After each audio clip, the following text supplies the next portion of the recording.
বাংলাদেশি নারী শ্রমিকদের জন্য সৌদি আরবের পক্ষ থেকে আসলে সুখবর।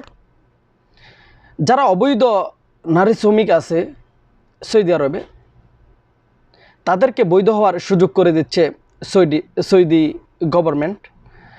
এই তথ্যটি আসলে জানিয়েছে বাংলাদেশের পররাষ্ট্র মন্ত্রণালয়।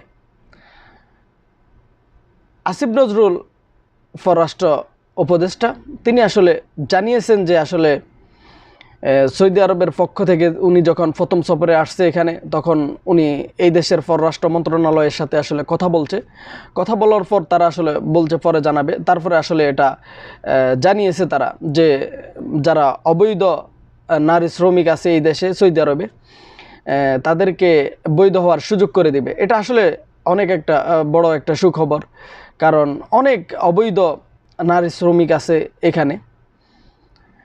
এটা অবশ্যই একটা সুখবর। আর এই ভিডিওটি অবশ্যই শেয়ার করে দেবেন, টাইমলাইনে রেখে দেবেন আপনার পরিচিত অথবা আপনার আত্মীয় স্বজনের ভিতরে যদি এরকম কেউ থেকে থাকে নারী শ্রমিক, আসলে তাদের কাজে লাগবে। ধন্যবাদ সবাইকে।